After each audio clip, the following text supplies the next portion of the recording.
Decisiones.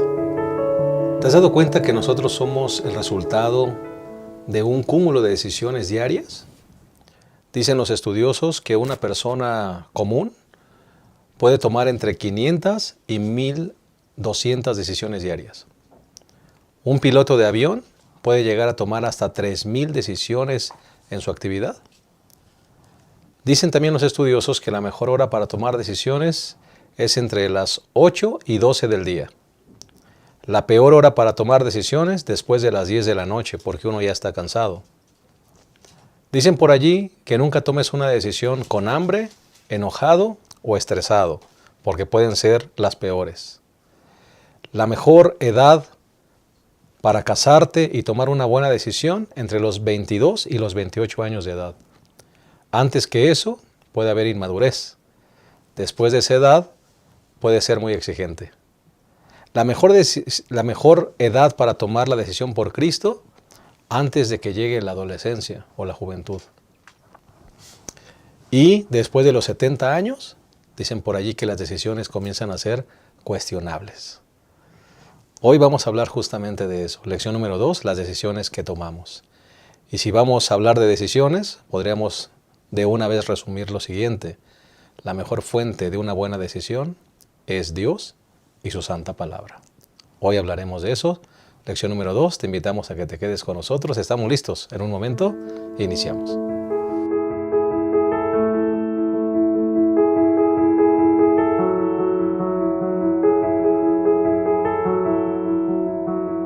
Estamos felices de darte una cordial bienvenida. Estamos listos para iniciar el repaso de la lección número 2 de este folleto basado en relaciones familiares. Hoy hablaremos de las decisiones que tomamos y estamos contentos de dar la bienvenida a los dos colegas que estarán participando con nosotros en este repaso, comenzando por el pastor Héctor Armenta, presidente de nuestra hermana misión del Valle de México. Gracias por estar con nosotros una vez más, pastor. Un gusto, pastor, y un privilegio saludar a nuestros hermanos y poder contribuir en los consejos, la orientación para esta semana, la segunda lección de este nuevo trimestre. Muchas gracias, pastor. Bienvenido. Gracias. Nuestro participante base, pastor y doctor, pastor Abraham Ramírez. Gracias. Gracias, pastor. Pues listos para la segunda lección de este trimestre. Decisiones. Muy bueno, decisiones. Hay que tomarlas a diario. Así es. Pues vamos a hacer una oración si les parece bien. Así como estamos, inclinemos nuestro rostro. Cariñoso Padre, te pedimos que nos bendigas en esta importante lección. Decisiones que trascienden en nuestra vida, Señor. Hay decisiones sencillas, pero hay decisiones que marcan el rumbo.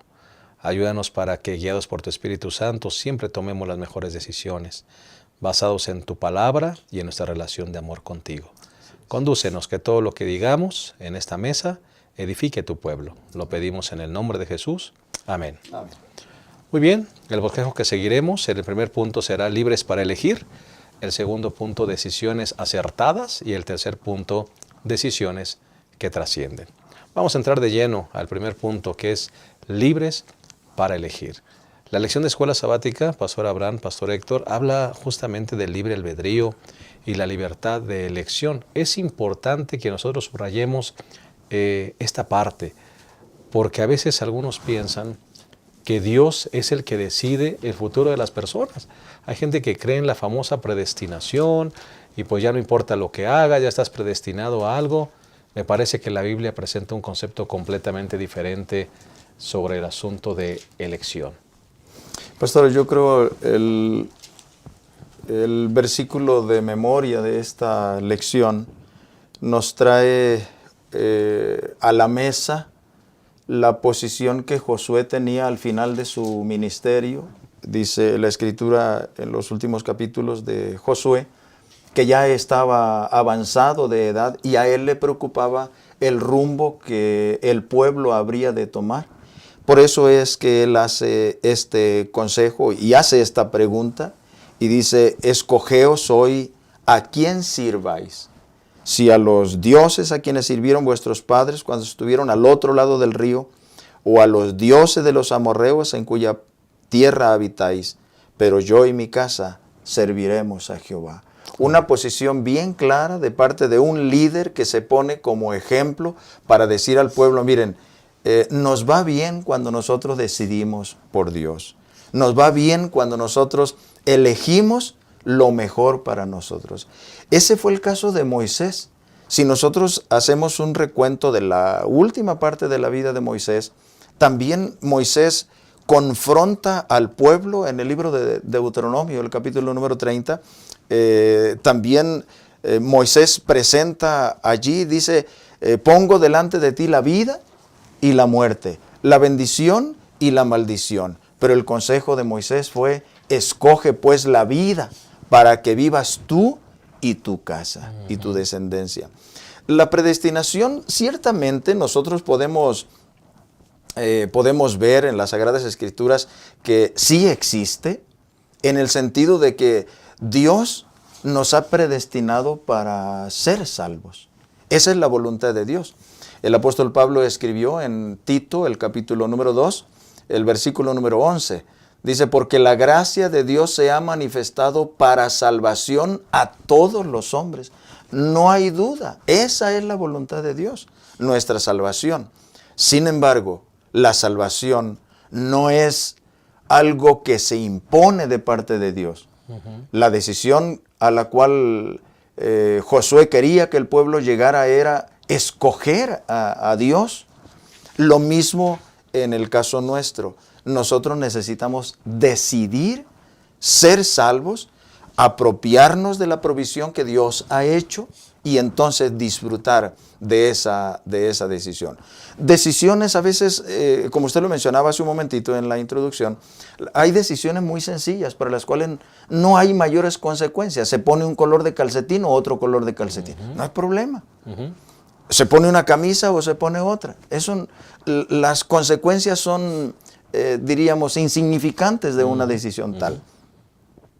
Pero no decidir por la salvación es una consecuencia eterna de la cual posiblemente tengamos que arrepentirnos en algún momento. Mientras estudiaba esta porción, pensaba, si nosotros tuviéramos que elegir o que decidir de nuevo algunos aspectos de nuestra vida, ¿tomaríamos las mismas decisiones? ¿Elegiríamos el mismo camino? Creo que el consejo de Dios para esta semana, esta lección, nos ayuda a entender que debemos ser muy cuidadosos en las decisiones que tienen consecuencias eternas. Así que, visto desde esa perspectiva, Pastor Abraham, la predestinación bíblica es una predestinación para salvación, pero aún ella incluye una decisión. Claro, claro. Dios tiene un plan para nosotros, ya lo hemos dicho, ¿no? Y el plan de Dios para nosotros es la salvación. A mí me gusta mucho lo que leyó el pastor en otros versículos, lo que dice Romanos 8, ¿no? Y dice el versículo 28 en adelante. Sabemos además que a los que aman a Dios, todas las cosas les ayudan a bien. Esto es a los que conforme a su propósito son llamados. A los que antes conoció, también los predestinó para que fuesen hechos conforme a la imagen de su Hijo. Es decir, nosotros somos predestinados para ser semejantes al Señor Jesús. Amén. Y a los que predestinó, a estos también llamó, y a los que llamó, a estos también justificó, y a los que justificó, a estos también glorificó. O sea, ¿para qué estamos predestinados? Para ser salvos. Así es. ¿Sí? Dios nos llama, Dios nos justifica, Dios nos santifica, Dios nos glorifica. Ese es el plan de Dios para cada uno de nosotros. Pero ahora, aquí se muestra el amor que Dios nos tiene a nosotros. Pero Dios no nos obliga a amarlo a Él. Así es. ¿Sí? Cuando estuvo aquí en la tierra el Señor Jesús, muchos lo amaron, dieron su vida por Él. Pero otros le querían quitar la vida al Señor Jesús. El amor no se exige. El amor no se demanda con coerciones, porque entonces no sería amor. El amor es libre, ¿no? Se debe expresar y nacer de un corazón agradecido. Por eso las premisas que poníamos la semana pasada, pastor. Saber que Dios me hizo. Dios existe. Dios me hizo, Dios me sostiene, Dios quiere lo mejor para mí y Dios me quiere salvar. En base a esas premisas, nosotros decimos, Dios me ama. Yo también le amo. ¿Sí? Y entonces Dios nos llama a amarle. Mira, este es el plan, estos son los planes que tengo para ti. Me ilusiono contigo en justificarte, en santificarte, en glorificarte. Me ilusiono que vamos a estar juntos. Ese es mi plan para ti. Pero nosotros podemos decirle no al Señor. Porque Dios, en su infinito amor, nos dio esa capacidad, esa libertad de escoger amarlo o no amarlo. Bendito sea Dios por esa decisión. Corrió el riesgo. Corrió el riesgo de que le digamos, o corre el riesgo el Señor de que digamos, no quiero nada contigo. Porque aún ni la salvación es obligada, pastor. Para nada. Él no te obliga, aunque fuiste predestinado, hay un plan para que seas salvo, ni siquiera te obliga a ser salvo. Así es. La salvación depende de tu decisión. Estaba pensando en lo que el profeta Jeremías declara en el capítulo 29, el versículo número 11, cuando él dice, yo sé los planes que tengo, los pensamientos que tengo acerca de vosotros. Dice Jehová, pensamientos de paz y no de mal, para daros el fin que esperáis. Un deseo de Dios el bien para nosotros, pensamientos de bien. Mientras el pastor Abraham mencionaba el riesgo que Dios corrió, en verdad que el dejar a Adán con esa libertad, con esa capacidad de decidir, Adán y Eva, que tenían ese libre albedrío, en verdad fue una manifestación de amor para con nuestros primeros padres y que se manifiesta de igual manera para con nosotros hoy. Esa libertad de poder decidir amar al Señor de tal manera que que el resultado de esa decisión contribuya a nuestra felicidad. Y eso es lo que Dios quiere, una felicidad eterna para nosotros, un don sumamente sagrado y único. El libre albedrío. Fuimos elegidos para salvación desde antes de la fundación del mundo, menciona la parte del domingo. Pero somos nosotros los que elegimos ser salvos o no. Es que Dios no va a tener personas a la fuerza en el reino venidero. Imposible.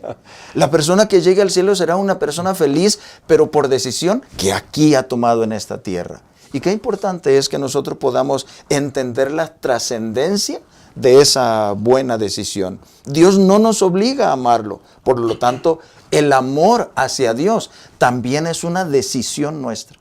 Yo decido amarle y porque he decidido amarle, dice San Juan 14:15, entonces yo camino felizmente cumpliendo su voluntad en esta tierra, porque sé que ese mismo amor me motivará para vivir con Él por la eternidad. Ese mismo amor se manifestará por la eternidad en el reino de los cielos. Amén. Y qué triste saber que muchos se perderán por tomar la desatinada decisión de darle la espalda a Dios. Es que esa es la decisión más importante de tu vida. Le vas a servir al Señor. Le amarás con todo tu corazón, con toda tu mente, con todo tu ser. Esa es la decisión más importante. Y esta decisión, pastor, la debemos tomar todos los días. Amén. Todos los días. Porque esta decisión que tú tomes al principio del día determinará todas las decisiones que vas a tomar en el día. Correcto. Por eso la sierva del Señor dice, conságrate a Dios todas las mañanas. Así es. Haz de esto tu primer trabajo. Esta es la primera decisión del día y la más importante de la vida. ¿Sí? Y cuando nosotros tomamos esa decisión, pastor, Deuteronomio 4:6, hablando acerca de que Dios le da testimonios, mandamientos al pueblo de Dios, dice, guárdalos pues y ponlos por obra, porque ellos son vuestra sabiduría y vuestra inteligencia ante los ojos de los pueblos, los cuales oirán todos estos estatutos y dirán, ciertamente pueblo sabio y entendido, nación grande es esta. ¿Quieres vivir sabiamente? ¿Quieres saber qué hacer en cada aspecto de tu vida y en todas las decisiones que has de tomar, conságrate a Dios todas las mañanas. Y toma la decisión de servirle a Él y de obedecer sus mandamientos. Y despreocúpate por todo lo demás, porque el Señor va a guiar tus pasos, ¿no? Pastor, quiero mencionar dos cosas aquí en este punto, en el primer punto de esta lección. No decidir es también tomar una decisión. Así es. Si yo no decido por Dios, si yo no decido colocar mi vida en las manos bondadosas del Señor, estoy decidiendo que Él no dirija mi vida. Ya decidí. Ya decidí.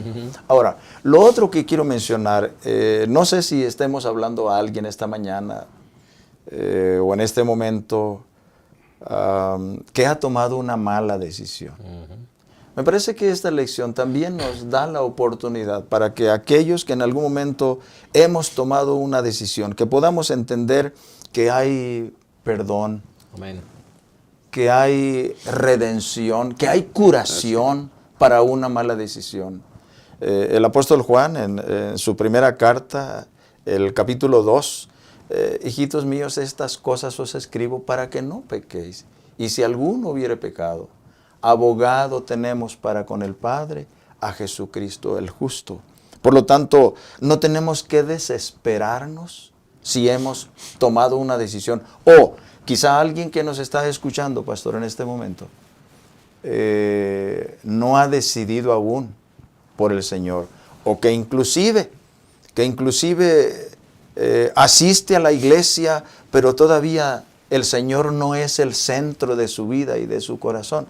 Me parece que esta libertad de elección que Dios nos ha dado, este libre albedrío, también hoy Él puede cambiar su decisión para el bien de su futuro eterno.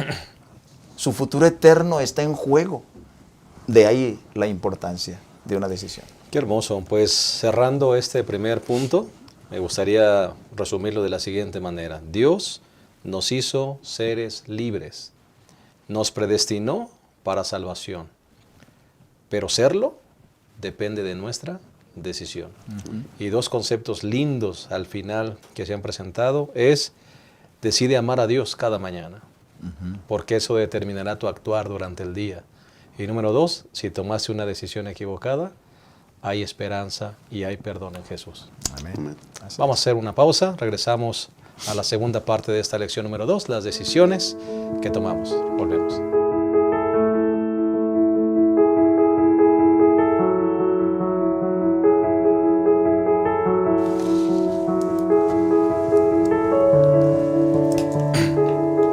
Bien, estamos de vuelta, estamos analizando la lección número 2, las decisiones que tomamos.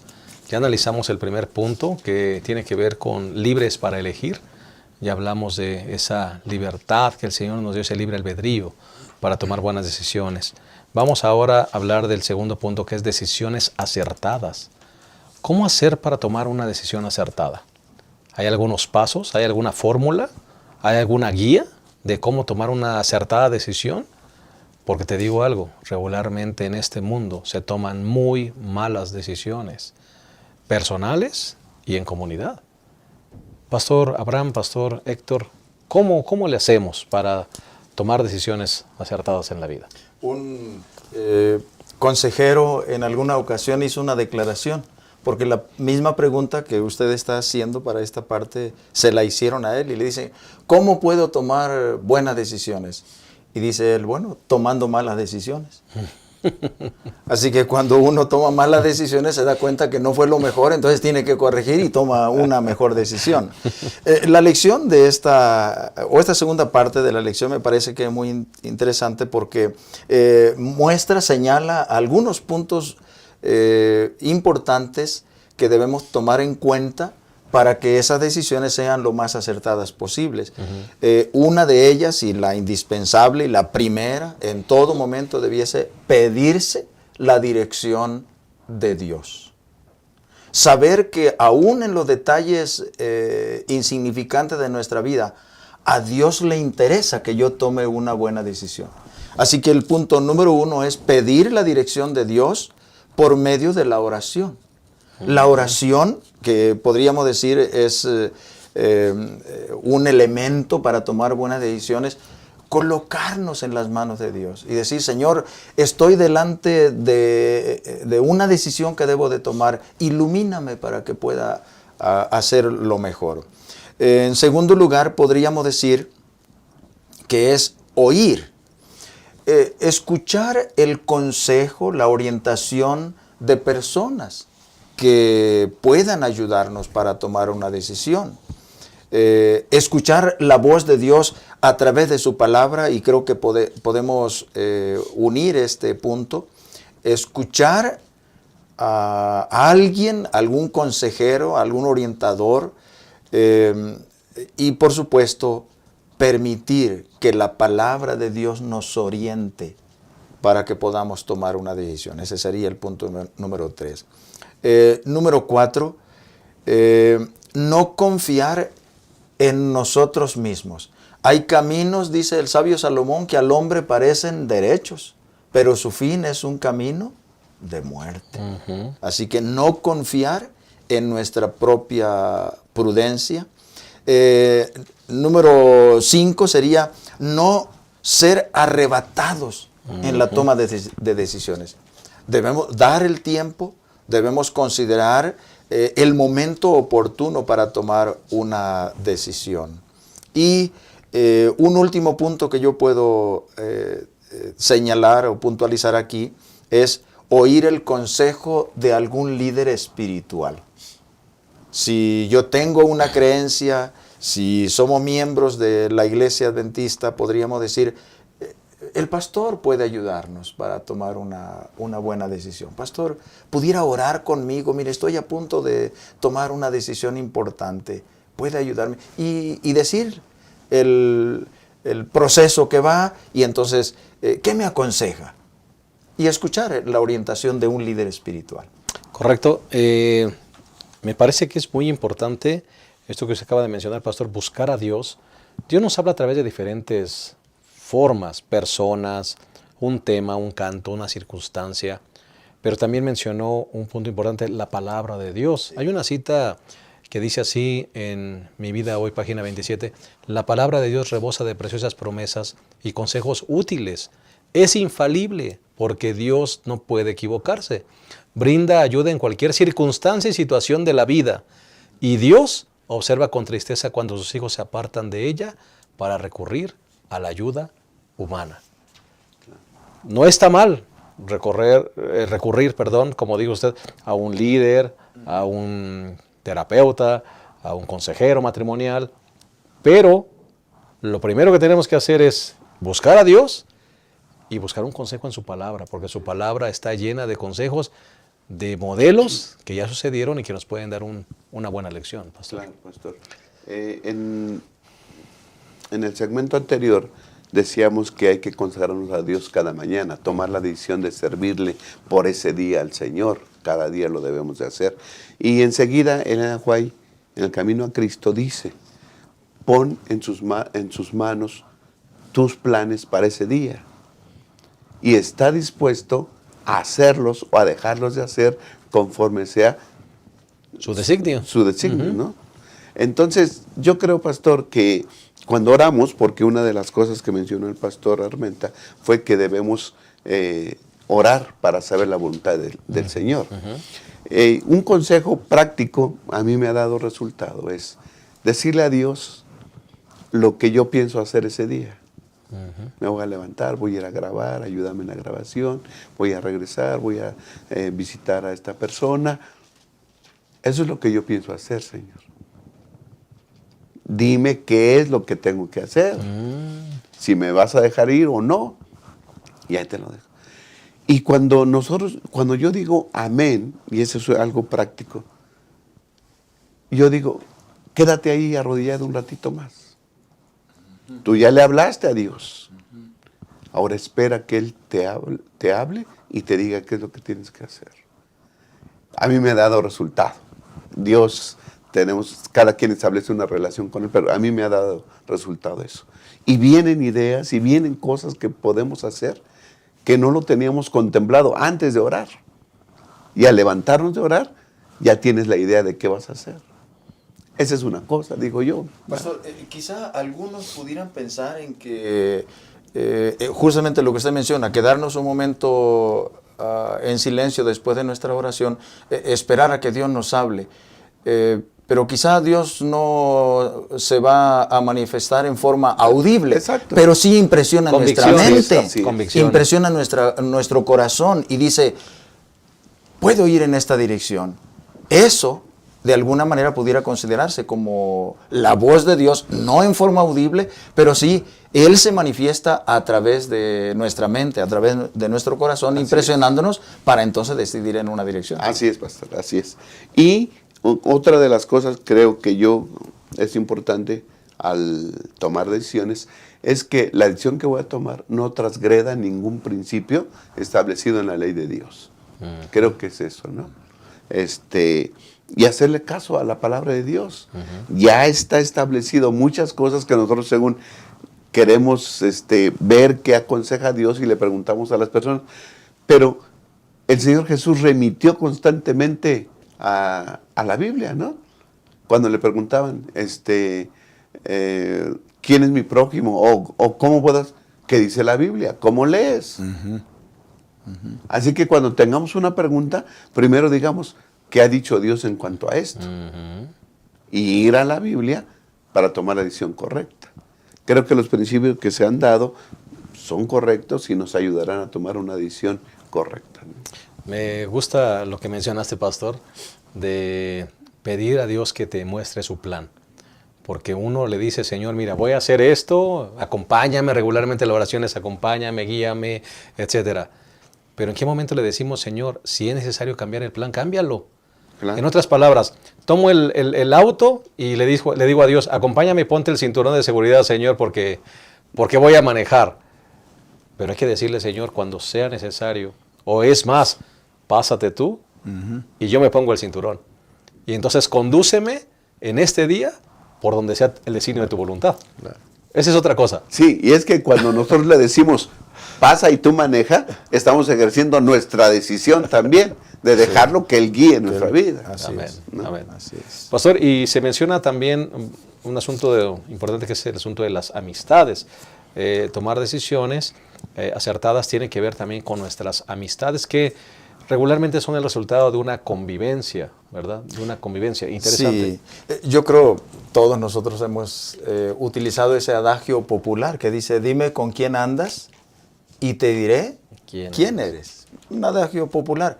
Pero me parece que tiene una base bíblica. Cuando el profeta Amós, en el capítulo 3, el versículo número 3, se escribe y dice, ¿andarán dos juntos si no estuvieran de acuerdo? Una declaración que de alguna manera fortalece o tiene la base para hablar de que quienes andan conmigo, quienes son mis amigos, en algo coincidimos, ya sea andando en el buen camino o en cualquier otro camino, ¿no? Yo les he aconsejado a los jóvenes y les he dicho, miren, no permitan que otros les elijan a ustedes como amigos.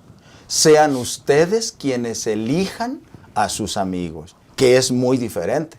Porque de pronto alguien se acerca conmigo y quiere amistad conmigo, pero si yo sé que eso, como mencionaba el pastor Abraham, ni me va a ayudar en mi vida espiritual, ni me va a motivar para ser un mejor cristiano, pues yo necesito ser consciente que esa amistad no me conviene.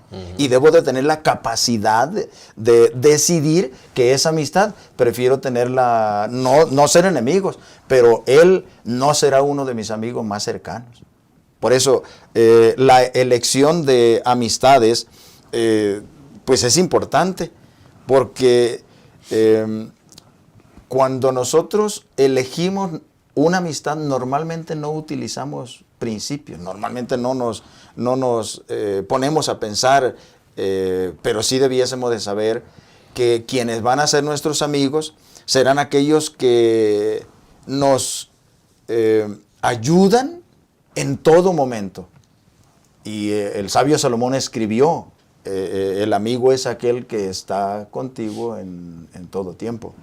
En todo tiempo, dice, ama el amigo. Ya sea que haya momentos difíciles o no tan fáciles, pero el amigo ahí está siempre. Elegir ese tipo de amigos, aquellos que nos acerquen a Dios.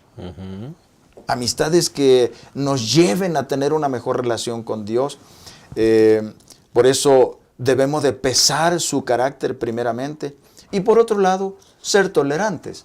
Porque quizá la amistad suya, y esto es muy importante también, yo lo menciono cuando hablo con los jóvenes, es muy importante que esa amistad, si no es el mejor amigo o si no es la mejor persona, procura que no te dañe, que no te perjudique a ti, sino que seas tú quien le ayudes a él.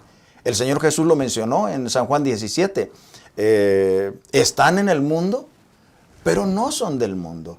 Hay personas que quieren amistad con nosotros, que quizá no sean las mejores, pero Dios nos las está poniendo para que nosotros podamos ayudarles a ellos, mientras ellos no nos afecten a nosotros. Y por eso yo debo ser muy prudente al aceptar una amistad. Pastor Abraham. Sí, pastor, dice la palabra de Dios que el que desea amigos ha de mostrarse amigo. Una actitud solidaria, una actitud amante, de simpatía y de empatía de parte de nosotros hacia los demás, pues es atrayente, ¿no? Y Dios nos hace atrayentes. Yo siempre digo que un hijo de Dios es atractivo para los demás, porque Dios nos da gracia, nos da favor delante de la gente, ¿no? Y entonces, ¿por qué nos da Dios eso? Pues para atraer a la gente. El Señor Jesús era una personalidad atrayente. Atraía a sus amigos y aún a los que se consideraban enemigos, pero después se volvían también sus amigos, ¿sí? Y él era amante con los niños, con los jóvenes y con los adultos. O sea, era un amigo para todos. Y él dice, ¿verdad? No hay mayor amor que este, que alguno ponga su vida por sus amigos. Sí. Así que entonces hemos de mostrarnos amigos si es que queremos amigos. Ahora, lo que decía el pastor es importante, seleccionarlos, porque dice Salmo 1:1, bienaventurado el varón que no anduvo en consejo de malos, ni anduvo en camino de pecadores, ni en silla de escarnecedores, se ha sentado. Así es. No me junto con los malos, ¿sí? El que con lobos anda, a aullar se enseña, dicen, ¿no? Ahora, eso es lo que decía el pastor. Si vamos a tener amigos que no influyan sobre nosotros para hacer el mal, no sentarnos en silla de escarnecedores, ni en camino de pecadores, sino que nuestra relación de amistad debe basarse en un principio salvífico. Así es. Si yo amo a mi amigo, quiero que mi amigo se salve. Amén. Y entonces yo le daré una muestra de amor y de amistad, presentarle al mejor amigo, que es Cristo Jesús. Así es. Así que si tú ves que esa persona no guarda los mandamientos y todo eso, si crees que la amistad que vas a tener con esa persona, esa relación, no te va a afectar negativamente, acércate pues y dale. Y lo primero que tienes que buscar es la salvación de ellos, ¿no? Debemos convertirnos en transformador de entornos. Llegas tú y están tus compañeros, tus amigos, ¡pam! Cambia la plática. Ya no decimos groserías porque llegó él. Ya no hacemos esto porque llegó él. ¿Sí? Transformador de entornos. Sí. Que nuestra amistad pueda transformar y cambiar a nuestros amigos positivamente, ¿no? Amén. Pastor, ¿y cuántas veces hemos escuchado la pregunta, ¿quién es el mejor amigo del hombre? Y enseguida surge cualquier respuesta muy común, pero menos pensamos que Jesús es el mejor amigo del hombre, claro, desafortunadamente. Y me parece que aquí, así en una forma, en un pincelazo, debiésemos recordar la amistad de dos jóvenes en aquel tiempo, uno de ellos heredero del trono, uno de ellos heredero del reino, sucesor de su padre. El otro, una persona que Dios había elegido para que fuera el sucesor del padre de su amigo. Y estoy hablando de esa amistad tan clásica de David y Jonatán. Jonatán bien pudo atentar en contra de David, porque finalmente David le estaba usurpando el lugar que a él como heredero del trono le correspondía. Sin embargo, la Biblia habla que la amistad entre David y Jonatán fue una amistad tan transparente, una amistad que inclusive Jonatán mismo facilitó las cosas para que David ocupara el lugar que a él como sucesor del reino le correspondía. Ese es un verdadero amigo. Cuando yo sé que la voluntad de Dios es diferente a lo que la cultura me impone. Y entonces Dios toma el primer lugar, y sí, yo pude haber sido el heredero del trono, pero la voluntad de Dios no fue esa. Así que yo lo que hago es amistar con aquel que será el sucesor de mi padre. Una amistad transparente. Amén. Pues haciendo un resumen, se ha dicho tanto y tan lindo en este punto. Tratando de resumir cuáles son los principios para tomar una buena decisión, dijimos buscar a Dios en oración, ir al consejo de su palabra, ir a escuchar algún consejo de un padre, de un pastor, de alguien que nos puede motivar o dar un buen consejo, no confiar en nosotros mismos y mantener la prudencia, no tomar decisiones impulsivas que nos pueden llevar a cometer varios errores. Seamos buenos amigos, transformadores de entornos, Pastor Abraham, y procurando la salvación de nuestros amigos y procurando su bien. De esa manera demostraremos ser buenos amigos. Vamos a volver al tercer y último segmento de esta lección 2, las decisiones que tomamos. Ya regresamos.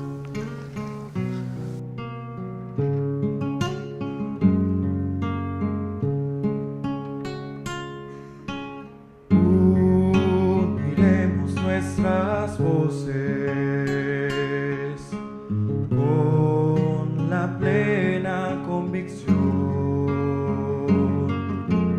que no es el azar o casualidad. La razón de estar aquí es cumplir una misión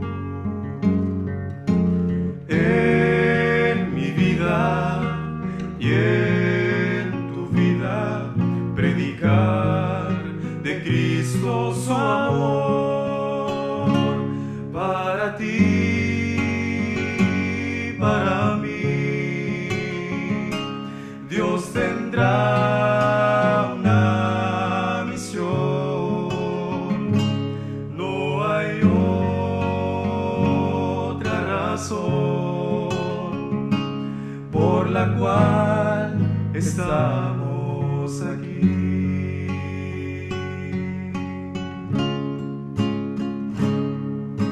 Sirve a Cristo con amor. Habla otro corazón,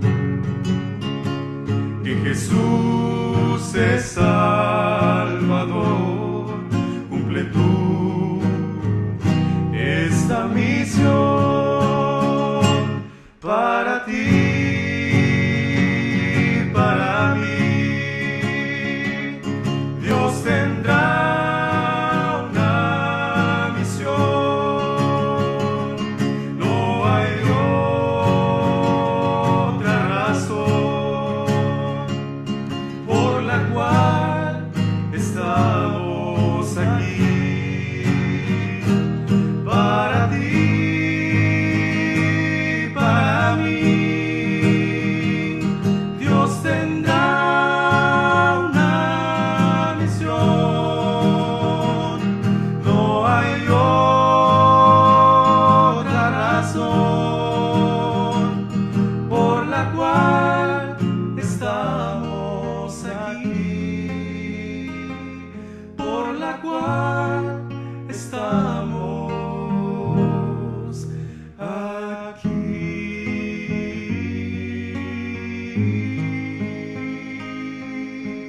Estamos llegando a la tercera y última parte, la lección número 2, las decisiones que tomamos. Ya analizamos la primera parte, que es libres para elegir, la segunda parte, decisiones acertadas, y ahora vamos a hablar de decisiones que trascienden.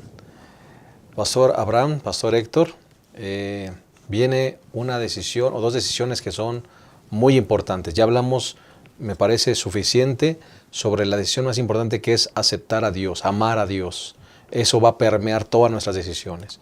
Y estar conectados con Dios, buscarlo en oración, buscarlo cada mañana y decidir amarlo, va a permear las otras dos decisiones que vienen. Una, que es la elección de la compañera de la vida. Y dos, la profesión a la que nos vamos a dedicar. ¿Qué decisiones tan importantes, mi pastor? Yo creo que es importante aquí poner la base de la elección del compañero de la vida y la base que el Señor ha dejado aquí a través del apóstol Pablo. Dice, no os unáis en yugo desigual. Si nosotros pensamos en la unión en yugo desigual, tenemos que ver las áreas que incluye ese yugo desigual. El primero de ellos, y muy importante, y me parece el más importante, tiene que ver con el asunto de nuestras creencias. Uh-huh. La persona con quien yo voy a unir mi vida debe de tener la misma creencia que yo tengo. Eso nos ayudará para equilibrar la navegación de ese barco que se llama matrimonio, donde ambos remamos en una misma dirección, la creencia. Sin embargo, hay otros elementos que me parece son importantes, puntualicemos, como es la cultura, pastor. Uh-huh. La cultura debe ser muy similar de uno y otro cónyuge.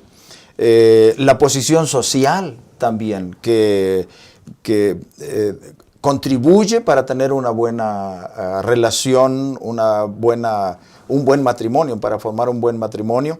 La edad, pastor. Uh-huh. Hemos visto parejas que tienen una diferencia de edad muy marcada, que las necesidades a diferentes edades son distintas de uno y otro. Y creen que no les va a alcanzar la consecuencia, pero llega, pastor. Tarde o temprano llega. Es así. Uh-huh. Así que me parece que eso es muy, muy importante. El seguir el consejo de Dios de no unirnos en yugo desigual. Hay otros aspectos que me parece muy, a manera de síntesis, diríamos, de esta parte, y es el hecho de que el compañero que voy a elegir o la compañera debiese ser una persona que me ayude a mí en mi vida espiritual, que me acerque a Dios y que no me aleje de Dios. Un segundo elemento debe ser mi cónyuge. Dice el libro Mensajes para los Jóvenes que aquellos que están pensando en en tener una compañera o un compañero, deben de ver cómo es el trato de él o ella con sus padres.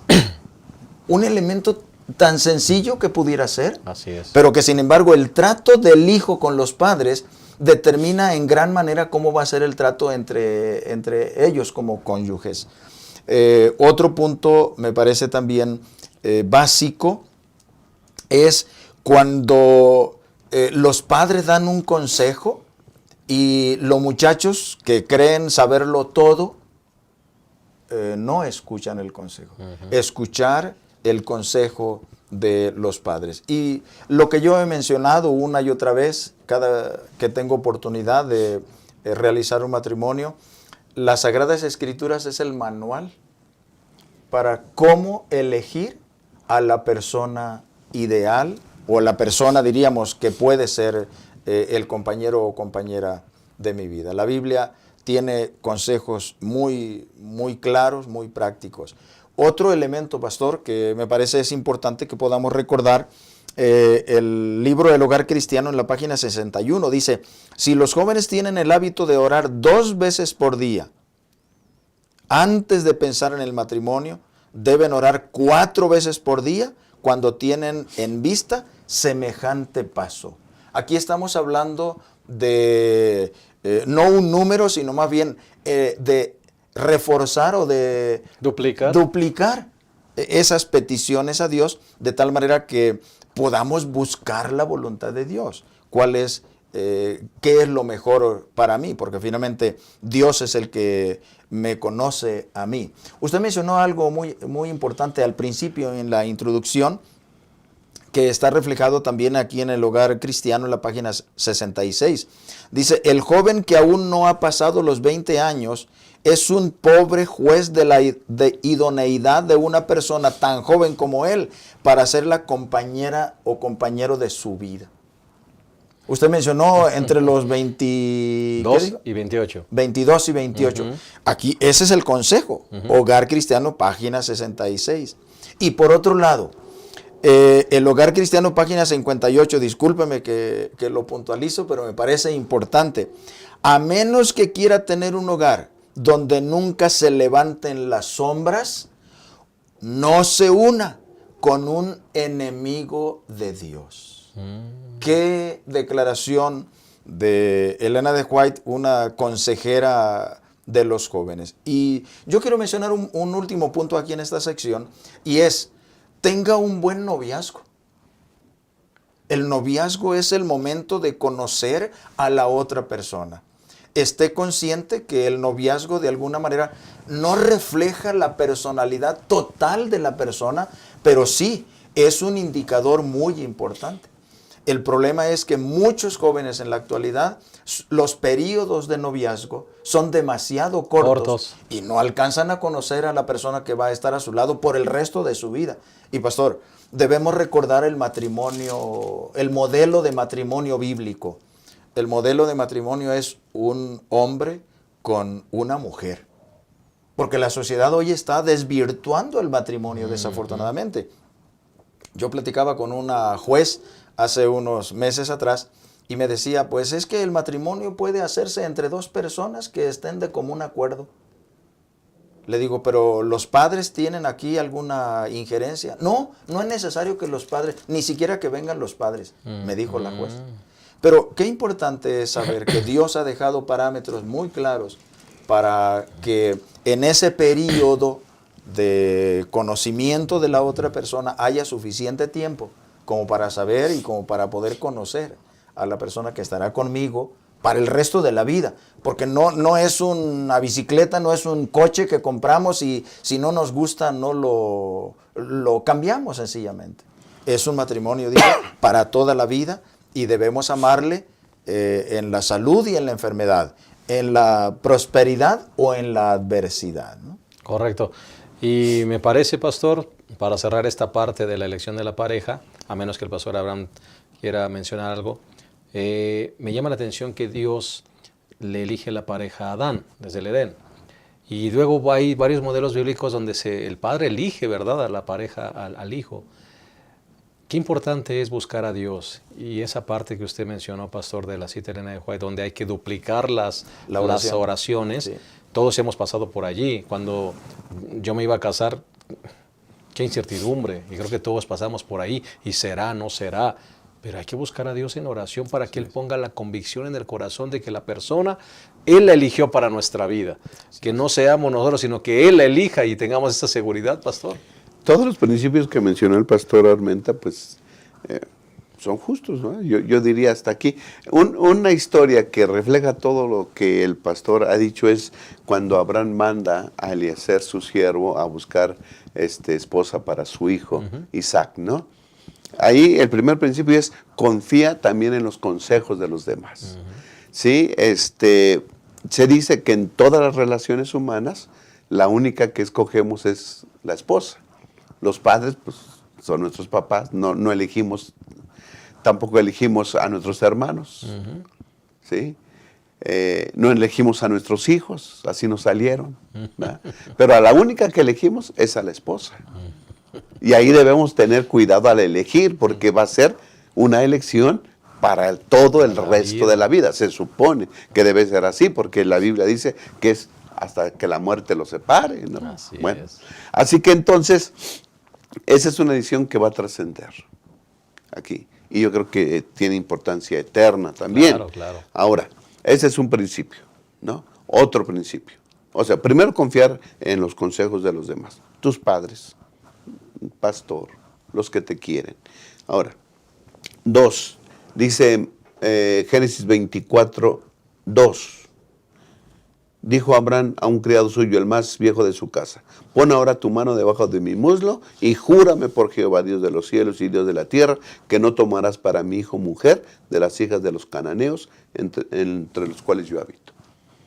Yo quiero una nuera que tenga los principios, que conozca al Dios que yo conozco, que adore al Dios que yo adoro.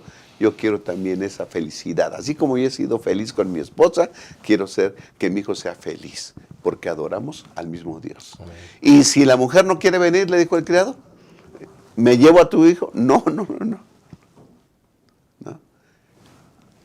Tráela aquí. Y aquí vamos a crear un ambiente donde podamos servir al Señor. ¿Okay? 2, lo que decía el pastor, no os unáis en yugo con los infieles. El trato que tiene la mujer para con los demás. Primero, ponerlo todo en oración. Eleazar lo puso en oración y Dios le contestó, ¿no? Llega la mujer, llega Rebeca, y entonces solicita, amable la muchacha, ¿sí? Dame de beber, por favor, regálame agua. Ten, y también le daré a tus camellos, ¿no? Y esa era la prueba que había puesto, señal, la señal. claro. Señor, gracias. Me encontré una mujer solícita, amable. Y esa es la que hemos elegido, ¿no, Señor? Para llevarla allá. Y yo creo que también no debe estar basada esa relación en el romanticismo, pero es bonito el romanticismo, Claro. ¿verdad? Dice que cuando ya iban llegando allá, Eliezer con Rebeca, que aceptó también ella, ¿verdad? Aceptó. Llegó allá, dice el versículo 64, Génesis 24, Rebeca también alzó sus ojos y vio a Isaac y descendió del camello, pues había preguntado al criado, ¿quién es este varón que viene por el campo hacia nosotros? Y el criado había respondido, este es mi señor. Tomó ella entonces el velo y se cubrió, ¿no? Entonces yo me imagino a la novia con el velo, y llega el novio, y aunque no lo dice, supongo que así fue, le levantó el velo, y le dio su primer beso, y la metió a su tienda, la aceptó como mujer. ¿Qué romanticismo es esto? Pero basada en una decisión, ¿sí? Conforme a la voluntad de Dios. Porque dice que él se había levantado, había ido a orar, a meditar, a orar. Todo está basado en esta elección, y esta decisión está basada en la oración. ¿Qué quiere, Señor, para mí? Y ya después puede venir el romanticismo y lo que quieran. Pero primero es, Señor, te busco en oración para la elección de mi esposa. Claro, y Dios nos va a ayudar definitivamente. Así Dios es. nos va a mostrar el camino a seguir. Así es. Y una palabra, pues, algún comentario para no terminar la lección incompleta. La carrera, pastor. Vamos a elegir carrera. ¿A qué me voy a dedicar? Solamente pensando en el amor al dinero. Dice aquí que no debe ser esa la base. ¿En qué debemos pensar cuando elegimos una carrera, pastor Héctor? Yo creo el primer elemento debiese ser cuál es mi vocación. Y aquí yo sugiero que un buen test vocacional le dará a la persona algunos aproximados de los puntos afines con las carreras disponibles para elegir lo mejor. Y no seguir muchas veces, en algunos casos, padres frustrados que no hicieron una carrera y que quieren que su hijo haga una carrera para la cual ellos ni fueron capaces, ni tuvieron la oportunidad o lo que sea. Y cuántas veces tristemente encontramos que cuando el hijo dice, papá, aquí está el documento del certificado de tu carrera que querías, ahora voy a estudiar para lo que yo creo que debo ser. Así que una carrera debe ser algo que le guste a usted, que le guste y que sepa que el resto de su vida, al igual que la compañera, lo va a dedicar para servir en esa área. Me parece que eso es lo más importante. Y es que, aunque no tengo nada en contra de nuestros amigos, los albañiles o los carpinteros, pero es mejor ser un buen albañil que ser un mal arquitecto. O es mejor ser un buen carpintero a ser un mal médico. Si esa es mi orientación, porque tenemos en nuestro público posiblemente personas que no han tenido la oportunidad de estar en una escuela formal y tener una carrera y que han aprendido un oficio. Sea un buen, sea especialista en el oficio que está desempeñando, si no tiene una profesión universitaria. Correcto. Pastor Abraham. Sí, pastor. Génesis 4:2 dice, después dio a luz a su hermano Abel y fue Abel pastor de ovejas y Caín labrador de la tierra. Aquí tenemos a dos hermanos, nacieron en la misma casa, pero uno se dedicó a cuidar ovejitas, fue pastor, y el otro labrador de tierra. Y dice que los dos trajeron su ofrenda a Dios. Pero la ofrenda de Abel fue aceptada y la otra no. Esto quiere decir que lo que te dedicas también puede ser una ofrenda para Dios. Y la elección en tu carrera debe de glorificar a Dios. Busca una carrera, le podemos decir a los jóvenes, busca una carrera que glorifique a Dios. Y ya cuando seas un profesionista, que tu propósito no sea el ganar dinero, enriquecerte. Que el propósito de que estudies una carrera y prepararte es para glorificar a Dios y para servir a tu prójimo. Yo creo que esos son los principios que deben guiar la elección de una carrera. Glorificar a Dios y servir al prójimo. Amén. ¿Sí? Porque a lo mejor muchos estudian para ganar dinero, para tener una posición social. Qué sé yo. Dios sabe que tenemos necesidad de todas estas cosas. Busca primeramente el reino de Dios y justicia y todo será añadido. Amén. No es conformismo, es contentamiento. Estar contentos con lo que Dios nos da. Y síguete preparando, pero siempre obedeciendo a Dios. No sea que por conseguir una carrera, ¿sí?, entonces tú vayas a rebajar las normas y desobedezcas los mandamientos de Dios. Creo que eso es importante, son principios generales, muy generales, no hay tiempo, Claro. pero creo que es importante. Muchas gracias. Pues hemos llegado al final de nuestra lección, lamentablemente. Podríamos decir mucho más, pero el tiempo es corto. Así que vamos a concluir con una palabra final de todos los que componemos esta mesa de diálogo. Pastor Héctor, gracias por haber estado con nosotros. Un gusto haber estado y recordar las decisiones que tomemos hoy afectarán el resto de nuestra vida en esta tierra, pero también muchas de nuestras decisiones tienen consecuencias eternas. Quizá escuchemos el consejo de Moisés en aquella ocasión cuando dice: pongo delante de ti la vida y la muerte, la bendición y la maldición. Escoge la vida para que vivas tú y tu casa. Muchas gracias. Pastor Abraham. Sí, pastor, la invitación es para tomar la decisión más importante. Sirve hoy a Jehová de todo corazón. Amén. Yo quisiera concluir solamente diciéndote 3 cosas. Número 1, que tus decisiones glorifiquen a Dios. Número 2, que tus decisiones te hagan vivir feliz en esta tierra con los que amas. Y 3, que tus decisiones te aseguren tu llegada al reino de los cielos. Si vas en esa dirección, vas en el camino correcto. Que Dios les bendiga. Los esperamos la próxima semana en un repaso más de nuestra lección. Que el Señor les llene de ricas y abundantes bendiciones. Hasta la próxima.